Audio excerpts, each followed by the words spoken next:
Tell y'all this shit, cause this shit really been fucking, really been eating me up. I ain't never stiffing none of my partners, bro. Friendship goals.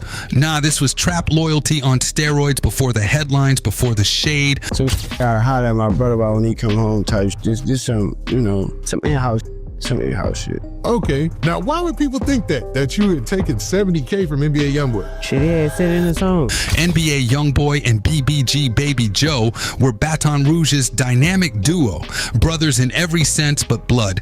They built the BBG Bottom Boy guerrilla movement from cracked concrete and crazy ambition. Look, tell y'all this shit, cause this shit really been fucking with me, really been eating me up. I ain't never stiffing none of my partners, bro. You hear me? I was giving it high, you know, I was giving it. If you take meds, sometimes you forget stuff. You feel me?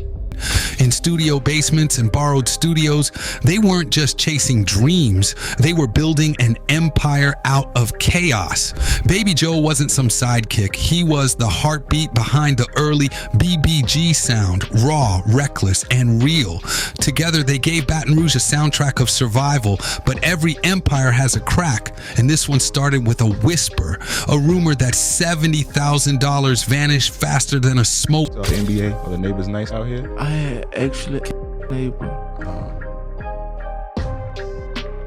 He was a good guy. Yeah. He had a family too. It's okay though.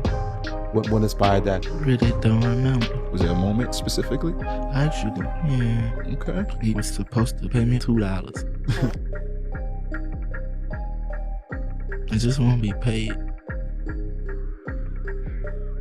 Who's that person?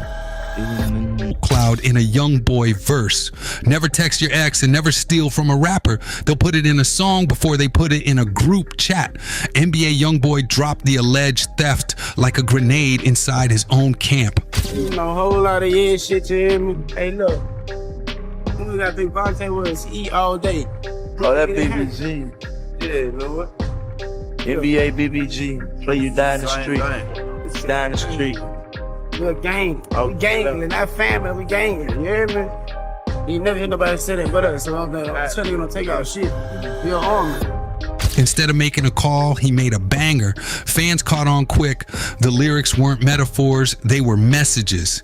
Suddenly, every bar sounded like a confession, camouflaged in 808. Two young niggas took 2 clicks and made it a family. So tell me we ain't Prussian.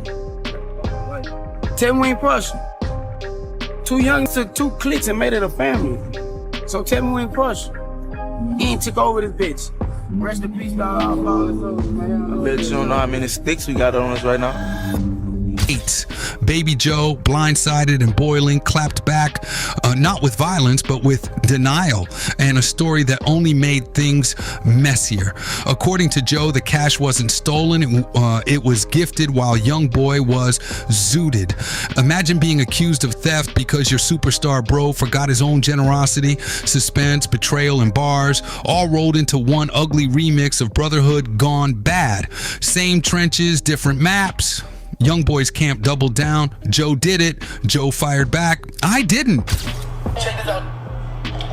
I got a princess with me, and she's beautiful. She's beautiful. No. Check this out. Fuck all this saying. To them other little boys, man, bitch, stop ripping out some shit y'all ain't do. Old Bull says, nigga, don't rip out then that ain't your work. And to them other little niggas who wanna be friends now, man, you won't smoke, say that.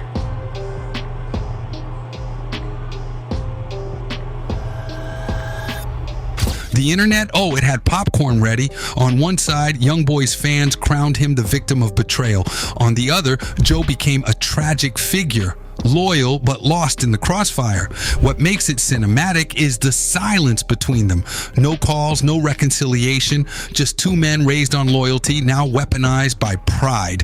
And while Youngboy was selling out arenas, Joe was grounded in Louisiana, legally barred from taking the BBG wave beyond state lines.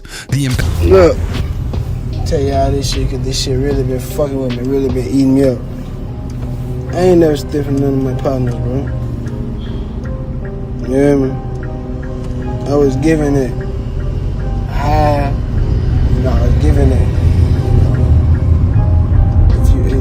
take meds, sometimes you forget stuff. You feel me?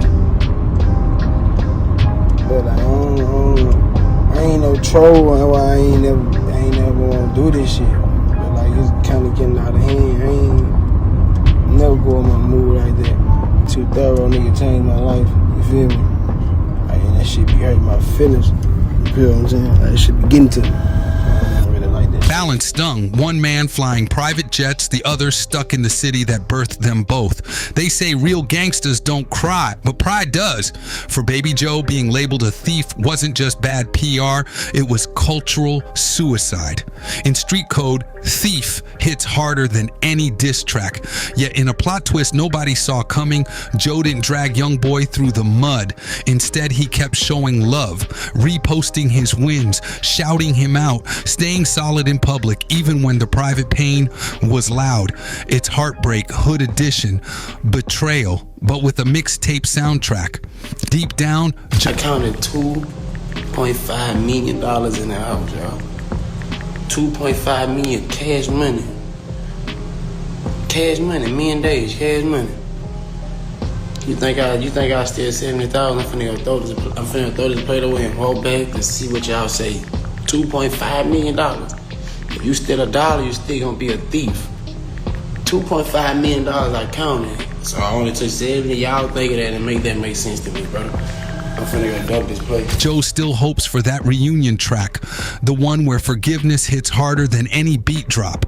Until then, the world watches, wondering if BBG's brotherhood can ever make a comeback, or if that $70,000 was the real price tag. YB do slap some of them.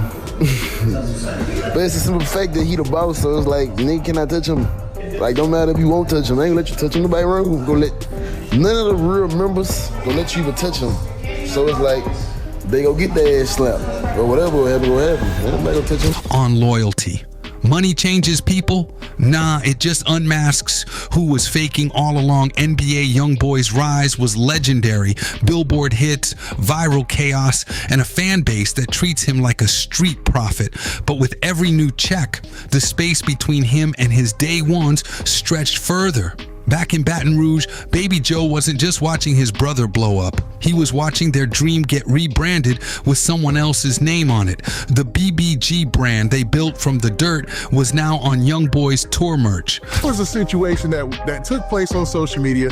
Now I want to see if you could clear up for everybody, man. Because people were saying, now this is rumor, this ain't me. They were saying that you had allegedly taken $70K from NBA Youngboy somehow. Flashing on giant LED screens across the country, while Joe couldn't even leave Louisiana due to legal restrictions.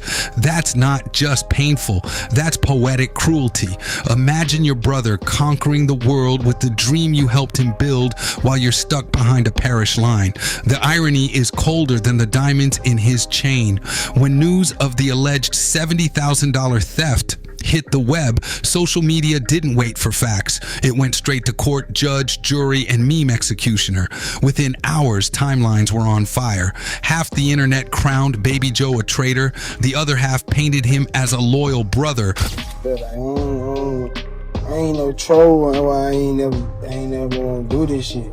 But like, it's kind of getting out of hand. I ain't never go in my mood like that. Nigga too thorough, nigga changed my life. You feel me?